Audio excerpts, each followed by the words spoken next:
The ABC 7 News I-Team has been investigating the man at the center of a statewide real estate scheme. Dozens of local investors say it ruined their credit or even cost them their life savings. Dan Noyes is here with the latest on this story. Dan. Well, Dan and Carolyn, the lenders finally caught up with Jim McConville yesterday when they foreclosed on his luxurious East Bay ranch. But that's no consolation for investors who say he built it all using their money. From the air, you get a sense of the scale of the 80-acre ranch that Jim McConville built for himself in the Castro Valley Hills. It was a gorgeous place. It's where former employees say he kept his $1.5 million collection of classic cars, including 2 Lamborghinis, a 1969 Mustang Fastback, and a 1966 Cobra, along with more than $6 million worth of antique furniture, art, and jewelry. A lot of people that drove by would drive up the road and mistake it for a country club. It was that nice. And now it's just a dump, literally. The property is abandoned today. This is a starter for, it looks like for a Ford Mustang. It's sold to the 3MAC Corporation, one of McConville's companies. Garbage is piled in the courtyard, and the garages where McConville stored his expensive cars are empty now, except for a broken-down van. He stripped every light fixture, every light bulb, ceiling fans, took the water heaters out of the houses, the air conditioning units off the side of the houses. He even took the metal drain grates. A lender foreclosed on the main house in August. 7825 Pro Canyon Road in vacant land. And the rest of the ranch reverted back to another lender in a trustee sale on the steps of the Alameda County Superior Courthouse in Oakland yesterday. There being no further bids, this property is sold to the beneficiary for $100,001. That's no comfort to former investor Andy Narroway. He says McConville used his life savings to subsidize a lavish lifestyle. When you live on a 100-acre ranch in Castro Valley, you've got, two Lamborghinis, 20 muscle cars.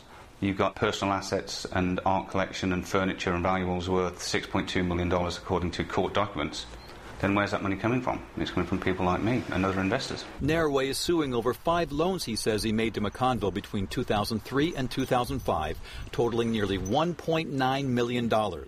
Narroway says McConville promised to pay a 10% annual return and gave Narroway second liens on 5 properties around the Bay Area as security. But he says McConville inflated the value of those properties, in some cases to nearly twice their actual worth.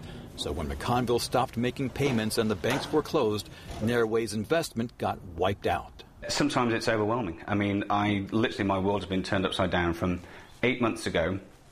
Even with everything that's going on in the economy, I thought I would be fine. And now my life savings have just gone. Dozens of other investors say McConville duped them too. According to several investors and lawsuits filed against him, Jim McConville offered them $10,000 if they'd help him with a straw purchase. They say he used their good credit to buy condos up and down the state, in some cases taking hundreds of thousands of dollars in marketing fees for his company. Then he defaulted on the payments, ruining investors' credit. He was collecting the rents and sticking them in his pocket and not paying the mortgage. Jack Thomas headed the construction crews rehabbing McConville's condos. He became an investor himself.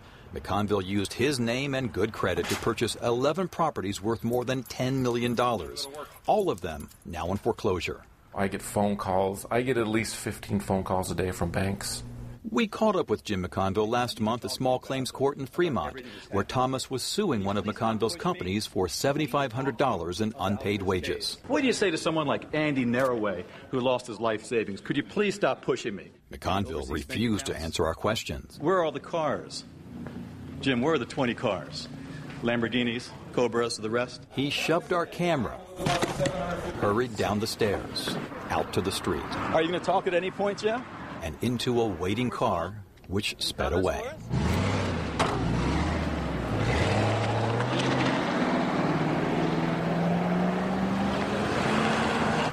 Well, Jack Thomas won his case against McConville, but he's still waiting for his money.